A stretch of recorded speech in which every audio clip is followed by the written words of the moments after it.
Salut, c'est Alain. Alors, on nous parle souvent de volonté pour pouvoir avancer, pour pouvoir se challenger, pour pouvoir travailler sur nos projets, suivre un régime, faire des tâches qui ne sont pas toujours très intéressantes. Mais la volonté, c'est quoi? Eh bien, la volonté, c'est le reflet finalement de trois pouvoirs que nous avons tous.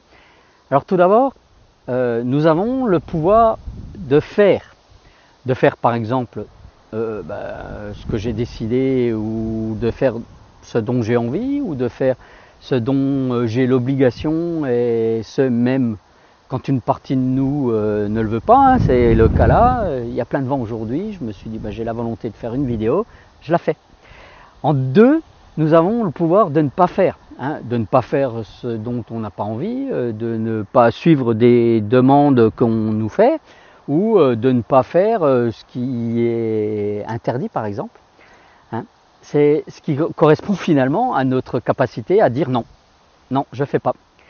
Faire ou ne pas faire, ce sont finalement deux facettes de la maîtrise de soi, là, de savoir être focus, d'avoir de la constance, de savoir garder un cap qui nous amène vers nos propres objectifs, vers nos rêves, ou qui nous permettent d'avancer sur nos besoins. Alors maintenant que le vent s'est calmé, je peux reprendre, parce que c'est d'ailleurs là que nous devrions compléter ces deux facettes-là avec un troisième pouvoir, celui de se rappeler ce que l'on veut. Hein, rentrer dans un jeans, gagner plus d'argent, obtenir une promotion, séduire une personne, c'est le troisième pouvoir là, le pouvoir de vouloir.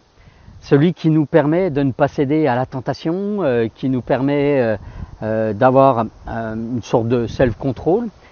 Et cela, grâce aussi à notre motivation quand les choses sont importantes. Là. La volonté, c'est notre capacité finalement à exploiter ces trois pouvoirs, là, à les combiner pour nous aider à atteindre nos objectifs, les résultats qu'on veut avoir. Et cette volonté, les neurosciences l'ont localisée dans la partie préfrontale de notre cerveau. Moi, je préfère me dire que c'est comme dans les dessins animés. Là. Hein, tu sais, quand il y a les deux petits personnages, là, un sur chaque épaule, là, le petit diable et le petit ange, là, chacun parle à une de nos oreilles. Là. En fait, nous sommes constamment dans une sorte de bagarre intérieure, là, de conflit intérieur, hein, entre notre mental là, et puis nos émotions. Hein, nous avons toujours le choix entre la version qui nous fait agir sous le coup d'une impulsion, hein, j'ai envie de sucre, et donc qui est à la recherche d'une gratification immédiate, et puis il y a celle qui contrôle les impulsions, là, ces impulsions, ces envies, qui protègent finalement le long terme. Hein. Je ne prends pas cette friandise pour garder la ligne.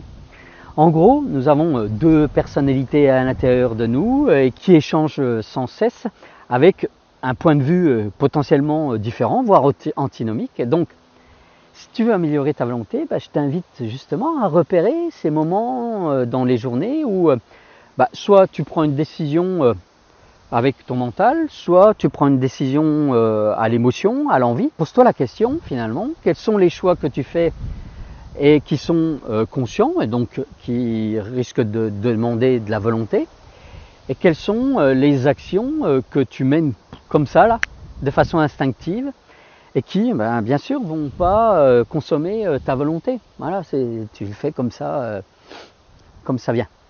Le but ici, c'est de constater, de revoir comment tu prends tes décisions, et de prendre conscience de ce qui a servi tes objectifs et ce qui les a desservis. Hein. En travaillant avec cette nouvelle pratique, hein, en essayant d'acquérir cette nouvelle habitude, tu vas ensuite avoir la possibilité de te dire à chaque fois que tu es en train de faire un choix, je vais faire ou je vais ne pas faire, mais de façon consciente.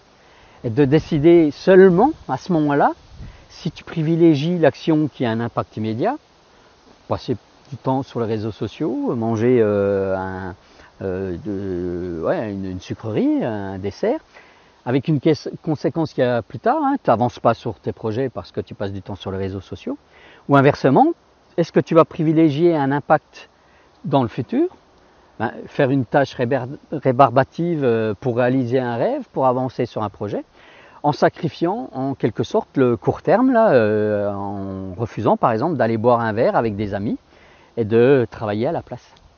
Si tu veux aller plus loin sur la volonté, je t'invite à lire un livre. C'est le livre qui détaille tout ce que je viens de t'expliquer là. C'est le livre de McGonigal qui s'appelle L'instinct de la volonté. Et puis, si tu veux aussi aller plus loin, j'ai aussi une formation qui te permet de travailler sur la volonté et donc sur le focus, que j'ai appelé enquête de focus, et que tu peux retrouver en utilisant le lien là, que je te mets ici ou quelque part dans la description là en dessous de cette vidéo. En tout cas, si tu as trouvé ce contenu intéressant, moi je t'invite à le partager avec d'autres personnes autour de toi, des personnes que tu connais et de façon à en parler avec elles. Tu peux aussi me laisser un commentaire là en dessous. Sens-toi libre de presser sur le petit pouce là pour me dire que tu as apprécié cette vidéo. Voilà, moi ça me donnera plus de volonté pour faire d'autres vidéos. Et en attendant, on se retrouve très vite. Ciao, bye. Et là, peut-être faire une vidéo avec le vent qu'il y a aujourd'hui. C'est peut-être aussi une sorte de volonté.